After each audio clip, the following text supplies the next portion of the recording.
Hello students, તો આપણે chapter number 12 aldehyde ketone and carboxylic acid start કર્યું હતું અને આપણે ઓલરેડી નીટ જેડબલ્યુના ક્વેશ્ચન જોઈ ગયા છે. થોડા એક્સ્ટ્રા ક્વેશ્ચન, થોડા ટિપિકલ ક્વેશ્ચન, થોડા લોજિકલ ક્વેશ્ચન જોઈએ આજે. તો નીટ જેડબલ્યુમાં ઓલરેડી જે ક્વેશ્ચન પૂછાઈ ચૂક્યા છે એ ક્વેશ્ચન જોઈએ અને કેટલાક શોર્ટકટ તમને શીખવાડવા છે કે કેવી રીતે ઓર્ગેનિકમાં ક્વેશ્ચન સોલ્વ કરી શકાય. રાઈટ, તો સ્ટાર્ટ કરીએ. તો આજનો ફર્સ્ટ ક્વેશ્ચન છે. તો ક્વેશ્ચન આપણને એવું કહ્યું છે કે which one of the following on treatment with 50% aqueous sodium hydroxide yields the corresponding alcohol and acid. તો આપણને કહ્યું છે કે 50% aqueous બેઝ આપ્યો છે, એની સાથે રિએક્શન કરવાનું છે, તો આપણને મળી રહ્યો છે આલ્કોહોલ એન્ડ એસિડ. તો ચાર ઓપ્શન આપ્યા છે. ચાર ઓપ્શન આપ્યા પછી આપણને કહ્યું છે કે 50% બેઝ છે, એક્વિયસ બેઝ. 50% એક્વિયસ એનએઓએચ આપ્યો છે સ્પેસિફિકલી. અને આપણને એવું કહ્યું છે કે ચાર ઓપ્શનમાંથી કયા ઓપ્શન સાથે એટલે કયા રિએજન્ટ સાથે રિએક્ટ કરાવડાવીએ 50% એક્વિયસ બેઝની, તો આપણને આલ્કોહોલ મળે અને આપણને એસિડ મળે. તો ચાર ઓપ્શન લખીએ આપણે. તો પહેલામાં પહેલો ઓપ્શન છે C6H5CHO, that is benzaldehyde. બીજો ઓપ્શન છે બ્યુટેનોલ, તો that is CS3CH2CH2CHO. બ્યુટેનોલ આપ્યો છે. પછી આપ્યો છે CS3C double bond O CS3 અને આપણને આપ્યો છે પછી ડી ઓપ્શનમાં C6H5CH2CHO. આવો એક ઓપ્શન આપ્યો છે. ઓકે, તો આ ઓપ્શન આપ્યા છે અને આપણને કહ્યું છે કે આ ચારમાંથી કોની સાથે રિએક્શન કરાવડાવીશું 50% બેઝનું, તો આપણને આલ્કોહોલ અને એસિડ મળે. હવે જો તમે રિએક્શન ધ્યાનથી સમજ્યા હોય તો બેઝ સાથે રિએક્શન કરાવવાનું છે અને આપણે આલ્કોહોલ અને એસિડ મળે છે. રાઈટ, તો તમને આઈડિયા હોવો જોઈએ, આપણે ભણી ચૂક્યા છે કે એક રિએક્શન કેનિઝારો રિએક્શન એક એવું રિએક્શન છે કેનિઝારો કે જે રિએક્શનમાં આપણને આલ્કોહોલ અને એસિડ બંને મળે છે. તો તમને આઈડિયા હોય તો આપણે જ્યારે આલ્ડીહાઇડનું બેઝ સાથે રિએક્શન કરાવડાવીએ છે તો ડિસપ્રોપોર્શનેશન રિએક્શન થાય છે, તો આપણને આલ્કોહોલ અને એસિડ બંને મળે છે. તો મતલબ કે કેનિઝારો રિએક્શનમાં આપણને આલ્કોહોલ અને એસિડ બંને મળે. તો હવે ક્વેશ્ચન થાય કે આ ચારમાંથી કયો રિએજન્ટ હોવો જોઈએ જે કેનિઝારો રિએક્શન કરાવડાવે. હજુ તમે કેનિઝારો રિએક્શનની કન્ડિશન યાદ હોય તો તમને કેનિઝારો રિએક્શનમાં જે રિએજન્ટ આપણે યુઝ કરી શકીએ એની કન્ડિશન કે એની પાસે આલ્ફા હાઇડ્રોજન જે છે એ ના હોવો જોઈએ. તો જે કમ્પાઉન્ડ પાસે આલ્ફા હાઇડ્રોજન ના હોય એ કેનિઝારો રિએક્શન કરાવે અને કેનિઝારો રિએક્શનથી ડિસપ્રોપોર્શનેશન રિએક્શન થાય અને આપણને આલ્કોહોલ અને એસિડ બંને મળે. તો આપણને આલ્ડીહાઇડનું કન્વર્ઝન આલ્કોહોલ અને એસિડમાં જોવા મળે.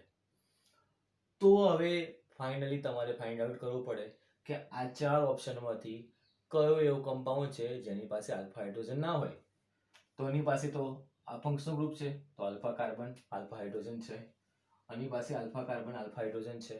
આની પાસે આલ્ફા કાર્બન આલ્ફા હાઇડ્રોજન છે. પછી C6H5CHO જુઓ તમે, that is બેન્ઝાલ્ડીહાઇડ. તો બેન્ઝાલ્ડીહાઇડનું સ્ટ્રક્ચર આ રીતે ડ્રો કરીએ. તો બેન્ઝાલ્ડીહાઇડમાં આલ્ફા કાર્બન પાસે એટલે કે આ જે આલ્ફા કાર્બન તો એની પાસે આલ્ફા હાઇડ્રોજન નથી, તો મતલબ કે બેન્ઝાલ્ડીહાઇડ છે એ કેનિઝારો રિએક્શન આપી શકે. તો આપણો આન્સર તો શું આવવો જોઈએ? તો બેન્ઝાલ્ડીહાઇડ 50% બેઝ સાથે રિએક્ટ કરે તો આપણને આલ્કોહોલ અને એસિડ આપી શકે. તો આપણો કરેક્ટ આન્સર હોવો જોઈએ એ. ક્વેશ્ચન બહુ સિમ્પલ રીતે વિચારવાનો હતો, પણ ક્વેશ્ચન જોઈને આઈડિયા ના આવતો હોય તો આ રીતે જે આપણે લોજિક ભણી ચૂક્યા છે ઓલરેડી બોર્ડમાં એ લોજિક જ યુઝ કરવાના છે, પણ કેવી રીતે યુઝ કરવાના છે એ ટેકનિક આવડવી જોઈએ. રાઈટ, તો હું કેવી રીતે ક્વેશ્ચન સોલ્વ કરું છું એ ટેકનિક ખાસ ફોકસ કરજો કે કેવી રીતે કોઈ પણ ક્વેશ્ચનને વિચારી શકાય. ઓકે, તો આઈ હોપ આ લોજિક ક્લિયર થયું. હવે જોઈએ નેક્સ્ટ ક્વેશ્ચન. તો નેક્સ્ટ ક્વેશ્ચન ડિસ્કસ કરીએ.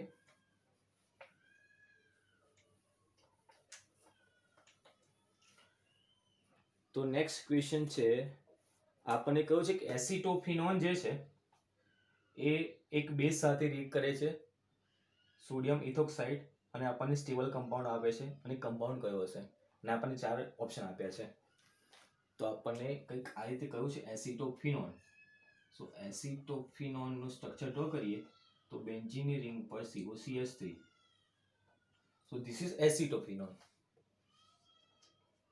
તો આપણને એસિટોફિનોન આપી દીધું છે, અને આપણને કોઈક બેઝ સાથે રિએક્શન કરવાનું કહ્યું છે, અને બેઝનું નામ આપ્યું છે C2H5ONA, સોડિયમ ઇથોક્સાઇડ બેઝ છે, અને આપણને કહ્યું છે કે પ્રોડક્ટ કઈ હશે, અને આપણને 4 અલગ અલગ ઓપ્શન્સ આપ્યા છે. રિએક્શન જોવાથી આઈડિયા ના આવતો હોય તો રિએક્શન સમજીએ પહેલા. અહીંયા તમને એક કમ્પાઉન્ડ આપ્યો છે, અને અહીંયા આપ્યો છે તમને બેઝ. પછી કમ્પાઉન્ડની ધ્યાનથી સ્ટડી કરીએ તો ફંક્શનલ ગ્રુપ છે, એની બાજુનો કાર્બન આલ્ફા કાર્બન, એની પાસે જે હાઇડ્રોજન હશે આલ્ફા હાઇડ્રોજન. તો આપણા આપેલા કમ્પાઉન્ડ પાસે આલ્ફા હાઇડ્રોજન છે. હવે આલ્ફા હાઇડ્રોજન હોય તો આલ્ફા હાઇડ્રોજન કન્ટેનિંગ કમ્પાઉન્ડ જ્યારે કોઈ બેઝ સાથે રિએક્ટ કરે, આપણે ટેક્સ્ટબુકમાં ટેવેલા છે બેઝમાં NaOH લખવાનો તો KOH જોવાનું, તો આપણે એ બેઝ સાથે ટેવેલા છે, એટલે તરત C2H5ONA જોઈને આપણને આઈડિયા ના આવે કે આ બેઝ પણ હોઈ શકે, પણ આપણને અહીંયા આ બેઝ આપ્યો છે. તો તમને જો ખબર પડતી હોય તો તમને અલ્ટિમેટલી આલ્ફા કન્ટેનિંગ કમ્પાઉન્ડનું રિએક્શન બેઝ સાથે કરવાનું કહ્યું છે. તો બોલો જે કયું રિએક્શન હશે? કયા એવા કમ્પાઉન્ડ છે જે આલ્ફા હાઇડ્રોજન ધરાવતા હોય? તો આ આલ્ફા હાઇડ્રોજન ધરાવે છે. આલ્ફા હાઇડ્રોજન કન્ટેનિંગ કમ્પાઉન્ડ છે એ બેઝ સાથે કયું રિએક્શન આપે? તો આલ્ડોલ કન્ડેન્સેશન, રાઈટ? તો મતલબ કે અહીંયા તમારે આલ્ડોલ કન્ડેન્સેશન કરવાનું છે. તો બેઝની પ્રેઝન્સમાં alpha containing compound aldol condensation આપે. આલ્ડોલ કન્ડેન્સેશનની મેં તમને શોર્ટ ટ્રીક શીખવાડી હતી, જો યાદ હોય તો. ના યાદ હોય અને જે લોકો આ વિડીયો પહેલી વાર જુએ છે એ લોકો માટે ખાસ, બાકી બોર્ડની અંદર તો મેં તમને આ ટ્રીક શીખવાડી ચૂક્યો છું કે આલ્ડોલ કન્ડેન્સેશન કેવી રીતે શોર્ટમાં કરાય. ફરીથી તમને શોર્ટ ટ્રીક શીખવાડી દો. તો જોઈએ આલ્ડોલ કન્ડેન્સેશન કરવાની ટ્રીક. તો અહીંયા આપણી પાસે એસિટોફિનોન છે, તો એસિટોફિનોનના 2 મોલ્સ લેવા પડે, આપણને ખબર જ છે. 2 મોલ્સ ના આપ્યા હોય તો પણ. તો અહીંયા એસિટોફિનોન આપણે આ રીતે લખીએ COCH3 પ્લસ એસિટોફિનોન લખીએ અહીંયા બીજી વાર 2 મોલ્સ છે એટલા માટે એસિટોફિનોન, થોડું બેન્ઝીનની રિંગ, અને અહીંયા COCH3. તો એસિટોફિનોનના આપણે લીધા 2 moles in presence of base. તો શોર્ટકટ યાદ કરીએ તો આલ્ફા કાર્બન છે, તો રાઈટ સાઈડ જે કમ્પાઉન્ડ હોય એની પાસેથી આલ્ફા કાર્બન પાસેથી હાઇડ્રોજન સુધી નાખવાનો. તો આ કમ્પાઉન્ડનો આલ્ફા કાર્બન આ થયો, એનો હાઇડ્રોજન અહીંયા સુધી નાખ્યો આપણે. અને જો તમને યાદ હોય તો મેં તમને કહ્યું હતું એ આલ્ફા કાર્બન પાસેથી તમે H2 હાઇડ્રોજન રિલીઝ કરવાનો છે, કારણ કે કન્ડેન્સેશન કરતી વખતે આપણે રિમૂવ કરીએ છીએ વોટર. તો H2 રિમૂવ કરવા માટે આપણે આલ્ફા કાર્બન પરથી H2 રિમૂવ કરી દીધો, અને જે લેફ્ટ સાઈડ કમ્પાઉન્ડ છે એ આપણને ઓક્સિજન આપશે. તો ઓક્સિજન આપણે સુધી નાખ્યો, તો મોસ્ટલી ઓક્સિજન કોણ આપશે? તો કીટોન આપે, કાં તો આલ્ડીહાઇડ આપે. તો આપણે કીટોનનો ઓક્સિજન શોધી નાખ્યો અહીંયા. તો આ H2 ને આ H2 ના ફોર્મમાં રિમૂવ કરી દેવાનો. યાદ કરો શોર્ટકટ, આલ્ફા કાર્બન પાસેથી હાઇડ્રોજન શોધી નાખ્યો, કીટોન પાસેથી ઓક્સિજન શોધી નાખ્યો, બેને ભેગા કર્યા અને રિમૂવ કર્યા. અને જો તમને યાદ હોય તો મેં તમને શીખવાડ્યું હતું કે જે 2 કાર્બન પાસેથી આપણે H2O રિમૂવ કરીએ છીએ ઓલવેઝ એ 2 કાર્બનને જ કમ્બાઈન કરવાના. શોર્ટકટમાં મેં તમને આ ખાસ શીખવાડ્યું હતું. તો આપણે અહીંયાથી H2 કાઢ્યો છે, આ કાર્બન પાસેથી ઓક્સિજન કાઢ્યા છે. જે 2 કાર્બન પાસેથી H2 કાઢ્યા હોય એ 2 કાર્બનને જ કમ્બાઈન કરીશું. તો અહીંયા આપણને પ્રોડક્ટ કઈ મળશે? તો અહીંયાથી ઓક્સિજન જતો રહ્યો છે, તો અહીંયા વધ્યો છે કાર્બન. મિથાઇલ ગ્રુપ ઉપર લખી દઈશું, કારણ કે આપણે મિથાઇલ ગ્રુપને કશું કર્યું નથી, તો મિથાઇલ ગ્રુપ સાઈડ પર લખી દઈએ. આ 2 કાર્બન પાસેથી કંઈક કાઢ્યું છે તો 2 કાર્બનને કમ્બાઈન કરી દઈએ. તો અહીંયા કાર્બન જોડે મિથાઇલ ગ્રુપ વધ્યો, ઓક્સિજન તો જતો રહ્યો. અહીંયા CH3 માંથી H2 જતો રહ્યો, તો વધ્યો શું? CH વધ્યો. તો અહીંયા વધ્યો CH. અને મેં તમને શીખવાડ્યું હતું જે 2 કાર્બન પાસેથી રિમૂવ કરીએ એ 2 કાર્બન વચ્ચે બેલેન્સી સેટ કરવા માટે ડબલ બોન્ડ આવી જાય. તો અહીંયા ડબલ બોન્ડ આવી ગયો. અહીંયા શું વધ્યું? તો CO ગ્રુપ અને બેન્ઝીન. તો C ડબલ બોન્ડ O, અને અહીંયા મૂકી દઈએ બેન્ઝીન. તો ફાઇનલ પ્રોડક્ટ આપણને મળી ગઈ આ. અને તો આ જો ઓપ્શન ચેક કરશો તો વન ઓફ ધ ઓપ્શન આ છે. નોર્મલી શરૂઆતમાં જો ક્વેશ્ચન જોઈએ તો ક્વેશ્ચન જોઈને આપણને આઈડિયા ના આવે કે આ શું કરવાનું છે. તો આલ્ફા કન્ટેનિંગ કમ્પાઉન્ડ હોય, આલ્ફા હાઇડ્રોજન કન્ટેનિંગ કમ્પાઉન્ડ હોય ને બેઝની પ્રેઝન્સ હોય તો આપણે ઓલવેઝ આલ્ડોલ કન્ડેન્સેશન રિએક્શન કરાવીએ.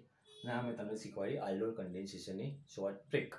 ઓકે, જોઈએ હવે નેક્સ્ટ ક્વેશ્ચન.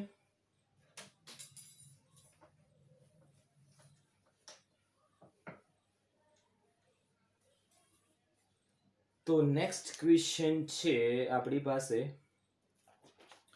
આપણને કહ્યું છે કે predict the product in the given reaction. એક રિએક્શન આપ્યું છે અને આપણને પ્રોડક્ટ પ્રેડિક્ટ કરવાનું કહ્યું છે. તો લખીએ ક્વેશ્ચન.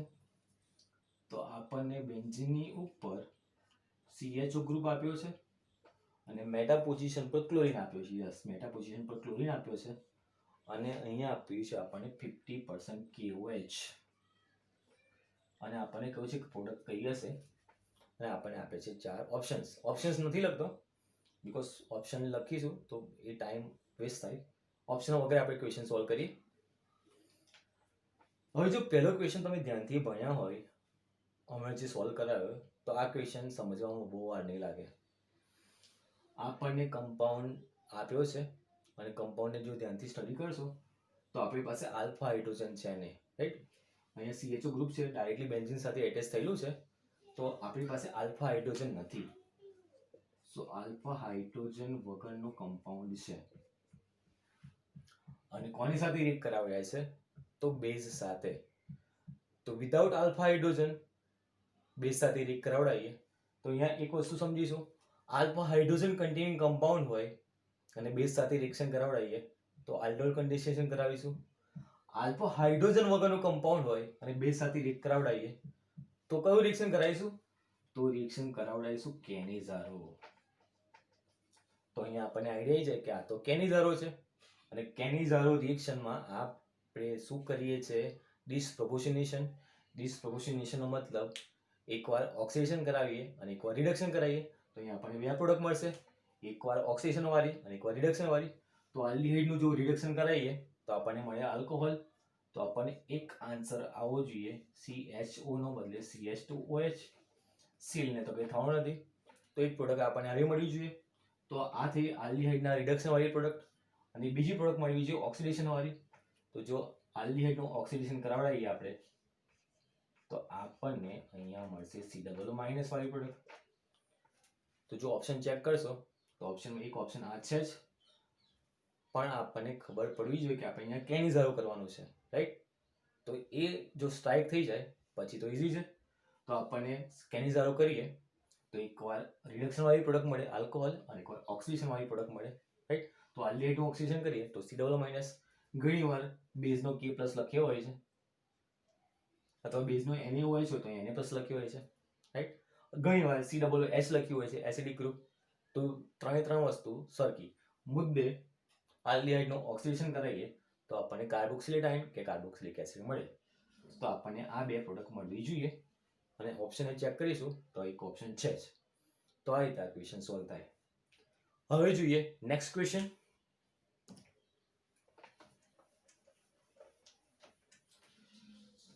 તો નેક્સ્ટ ક્વેશ્ચન જે છે એ છે which of the following will give a yellow precipitate with iodine and alkali. તો ક્વેશ્ચનમાં એવું કહ્યું છે કે આયોડીન અને આલ્કલી એટલે કે બેઝ એની સાથે કયો કમ્પાઉન્ડ યલો પ્રેસિપિટેટ આપશે અને આપણને 4 ઓપ્શન આપ્યા છે. પહેલો ઓપ્શન છે એસિટોફિનોન,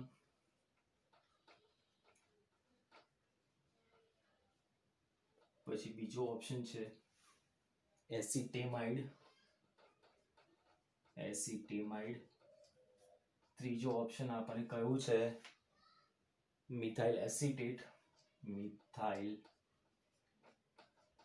એસિટેટ, અને ચોથો ઓપ્શન આપણને કયું છે 2-હાઇડ્રોક્સીપ્રોપેન. અને આપણે એબીસી ઓપ્શન આપ્યા છે 1 2 3 2 3 2 4 1 4 એવા ઓપ્શન આપ્યા છે. એ ઓપ્શન લખતો નથી. ઓકે, તો આ 4 કમ્પાઉન્ડ અને આપણને કહ્યું છે કે આયોડિન સાથે અને બેઝ સાથે રિએક્શન કરાવીએ તો યલો પ્રેસિપિટેટ મળે. તો આયોડિન પ્લસ બેઝ તો આપણને મળે આયોડોફોર્મ. તો યલો પ્રેસિપિટેટ કોણ આપી શકે? આયોડોફોર્મ. તો હવે આપણને આઈડિયા આવી ગયો કે આ 4 માંથી કયા કમ્પાઉન્ડ છે જે આયોડોફોર્મ રિએક્શન પોઝિટિવ આપે. તો એના માટે તમને આયોડોફોર્મ રિએક્શનની કન્ડિશન ખબર હોવી જોઈએ. તો કયા કમ્પાઉન્ડ આયોડોફોર્મ રિએક્શન પોઝિટિવ આપી શકે? તો એવા કમ્પાઉન્ડ જે કમ્પાઉન્ડ પાસે મિથાઇલ કીટોન છે, મિથાઇલ કીટોન કન્ટેનિંગ કમ્પાઉન્ડ જે છે એ આયોડોફોર્મ રિએક્શન પોઝિટિવ આપી શકે. રાઈટ? તો આપણા કમ્પાઉન્ડ પાસે કાં તો મિથાઇલ કીટોન હોય, કાં તો સેકન્ડરી આલ્કોહોલ હોય, કાં તો સેકન્ડરી આલ્કોહોલ હોય. તો એક સેકન્ડરી આલ્કોહોલનું એક્ઝામ્પલ થયું. તો કાં તો કમ્પાઉન્ડ મિથાઇલ કીટોન વાળો હોવો જોઈએ, કાં તો સેકન્ડરી આલ્કોહોલ વાળો હોવો જોઈએ. આ બે કમ્પાઉન્ડ જે છે એ આયોડોફોર્મ રિએક્શન પોઝિટિવ આપી શકે. તો હવે ચેક કરીએ કે આ કમ્પાઉન્ડમાંથી આ કન્ડિશન કોણ ફૂલફિલ કરે છે. તો આપણી પાસે છે એસિટોફિનોન. તો એસિટોફિનોનનું સ્ટ્રક્ચર હવે યાદ છે આપણને બધાને, બેન્ઝીન પછી COCH3. તો એસિટોફિનોનમાં મિથાઇલ કીટોન છે જ. તો આ કમ્પાઉન્ડ આયોડોફોર્મ પોઝિટિવ આપશે અને આપણને યલો પ્રેસિપિટેટ્સ આપશે. મિથાઇલ એસિટેટ પાસે તો COCH3 પણ નથી અને સેકન્ડરી આલ્કોહોલ પણ નથી, તો આ પોઝિટિવ ના આપી શકે. એસિટેમાઇડ એમાઇડ ગ્રુપ છે, રાઈટ? એમાઇડ ગ્રુપમાં CONH2 હોય. આપણે જરૂર છે નહીં છે COCH3 ની. તો એસિટેમાઇડ પાસે પણ મિથાઇલ કીટોન, સેકન્ડરી આલ્કોહોલ નથી. 2 હાઇડ્રોક્સીપ્રોપેન, તો આ તો અલ્ટિમેટલી આપણે 2 હાઇડ્રોક્સીપ્રોપેન ડ્રો કર્યું છે, તો આ પણ આયોડોફોર્મ પોઝિટિવ આપી શકે. તો જે 4 ઓપ્શન આપ્યા છે એમાં જોવાનું કે 1,4 જેમાં હોય એ ઓપ્શન સાચો. તો યસ, એક ઓપ્શન ડી છે એમાં છે 1,4. તો આપણો આ સાચો આન્સર 1,4. એસિટોફિનોન અને 2 હાઇડ્રોક્સીપ્રોપેન આયોડોફોર્મ રિએક્શન પોઝિટિવ આપે અને આપણને યલો પ્રેસિપિટેટ્સ મળે. ઓકે, નેક્સ્ટ ક્વેશ્ચન ડિસ્કસ કરીએ.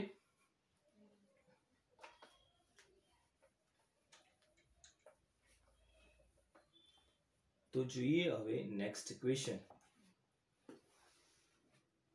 Acetone is treated with excess of ethanol in the presence of hydrochloric acid. The product obtained is. Acetone is treated with excess of ethanol. તો અહીંયા આપણને excess of ethanol કહ્યું છે, C2H5OH in presence of HCl. And the product obtained is dash. અને આપણને આપ્યા છે 4 option. Option પર અત્યારે જતા નથી, આપણે ડાયરેક્ટ આન્સર કેવી રીતે લાવવાનો એના પર જઈએ.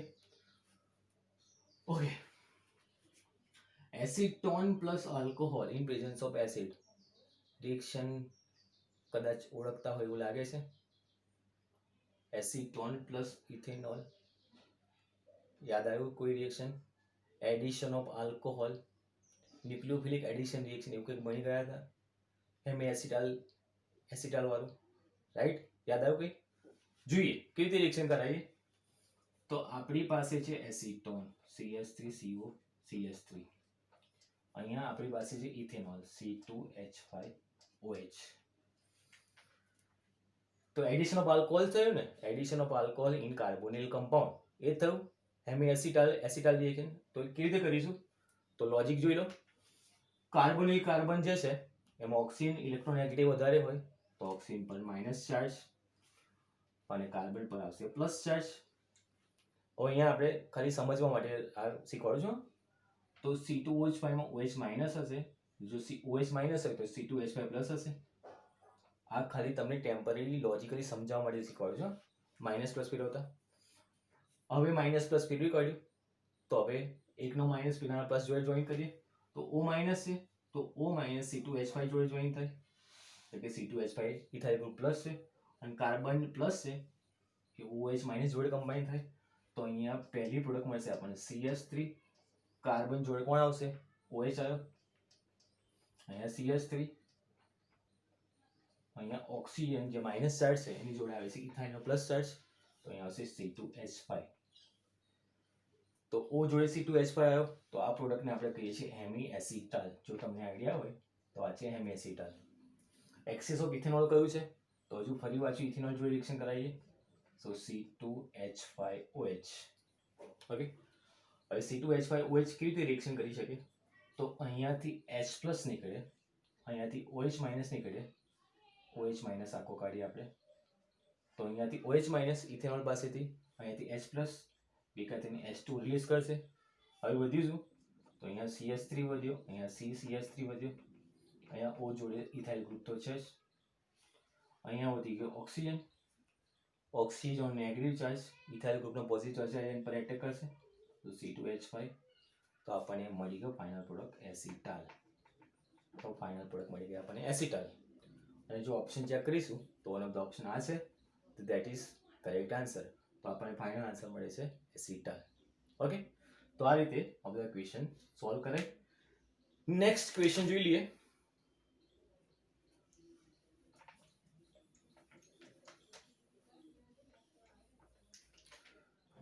તો નેક્સ્ટ ક્વેશ્ચન છે, ozonolysis of an organic compound A produces acetone and propionaldehyde in equilibrium mixture. Identify A from the following compounds. તો કોઈ કમ્પાઉન્ડ A આપ્યો છે,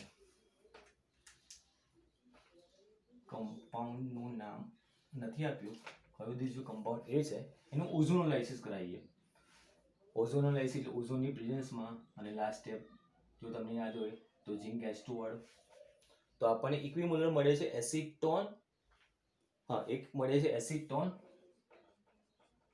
અને એક મળે છે પ્રોપિયોનાલ્ડિહાઇડ, CH3CH2CHO. એસિટોનને આપણે સ્ટ્રક્ચરના ફોર્મમાં લખીએ CH3COCH3. એસિટોન મળે છે, પ્રોપિયોનાલ્ડિહાઇડ મળે છે, અને આપણને કહ્યું છે કમ્પાઉન્ડ A શું છે. ઇન શોર્ટ આપણને ઉલટું પૂછે છે. દર વખતે આપણને ઓઝોનોલાઇસિસની પ્રોડક્ટ પૂછે છે, આ વખતે પ્રોડક્ટ આપી છે, આપણને રિએજન્ટ શોધવાનું કહ્યું છે, અને 5 ઓપ્શન, હા ઓપ્શન અલગ અલગ આપ્યા છે. હવે તમે જો ધ્યાનથી, તો આપણે પ્રોડક્ટ પાસે 5 કાર્બન છે, પ્રોપિયોન આપણી પ્રોડક્ટ પાસે CH3CO 6 કાર્બન છે, રાઈટ. હવે 6 કાર્બન છે, એની અંદર તમે જો ધ્યાનથી જો તો એક કીટોન મળે છે. ટોટલ 6 કાર્બન છે ને એસિટોન, 1 2 3 4 5 6. તો એનો મતલબ કે આપણા કમ્પાઉન્ડ પાસે કુલ મળીને 6 કાર્બન જેવું હોવું જોઈએ, પણ એકાદ કમ્પાઉન્ડ મળે છે આપણને એસિટોન, કીટોન. તો જ્યારે આપણે કોઈ રિએજન્ટ ઓઝોનોલાઇસિસ કરાવતા હોઈએ તો કીટોન ક્યારે મળે? તો મોસ્ટલી કીટોન ક્યારે મળે? જ્યારે આપણી પાસે જે કમ્પાઉન્ડ જે છે એ કમ્પાઉન્ડ પાસે સેકન્ડરી કાર્બન હોય અથવા ટર્શરી કાર્બન હોય ત્યારે. હવે ધ્યાનથી જો, આપણા જે ઓપ્શન આપ્યા છે એમાંથી કયો ઓપ્શન સેટ થાય છે? તો પેન્ટીન આપ્યો છે, પેન્ટુઇન આપ્યો છે, તેમાં તો ક્યાંય સેકન્ડરી ટર્શરી કાર્બન આવવાની કોઈ શક્યતા નથી. ત્રીજો ઓપ્શન 2 મિથાઇલ 2 પેન્ટીન. તો ડ્રો કરીએ. પેન્ટીન છે એટલે પહેલા 5 કાર્બન ડ્રો કરીએ, 1 2 3 4 5. 2 મિથાઇલ એટલે સેકન્ડ નંબર પર મિથાઇલ, 2 મિથાઇલ 2 પેન્ટીન, અહીંયા ડબલ બોન્ડ અહીંયા આવશે, તો CH3 અહીંયા કરે કાર્બન જોડે વેલેન્સી ચાર્જ સેટિસ્ફાઈ થઈ ગઈ, અહીંયા CH, અહીંયા CH2 CH3. જો આપણે અણુ ઓઝોનોલાઇસિસ કરાવીશું તો જો અહીંયા ઓઝોનોલાઇસિસ કરાવડાવીએ તો આપણને વન ઓફ ધ કમ્પાઉન્ડ શું મળે છે? એસિટોન મળે છે. તો જો આ કાર્બન જે છે વિધાઉટ હાઇડ્રોજન વાળો કાર્બન, તો વિધાઉટ હાઇડ્રોજન વાળો કાર્બન જ આપણને કીટોન આપી શકે. તો મતલબ કે આપણી પ્રોડક્ટ કઈ હોવી જોઈએ? 2 મિથાઇલ પેન્ટોઇન. તો સાચો આન્સર આપણો આ થશે. ઓકે, તો આ રીતે આપણે ક્વેશ્ચન સોલ્વ કરી શકીએ. તો મોસ્ટલી કીટોન કોણ આપી શકે? તો મિથાઇલ કન્ટેનિંગ કોઈ ગ્રુપ વાળો કાર્બન હોય એ આપણને કીટોન આપી શકે. આપણે એટલું યાદ રાખવાનું. તો આપણને મિથિન કીટોન કોણ આપે છે અહીંયા? 2 મિથાઇલ પેન્ટોઇન. તો આપણો સાચો આન્સર છે 2 મિથાઇલ પેન્ટોઇન. ઓકે, આઈ હોપ તમને લોજિક ખબર પડી હોય. ઓકે.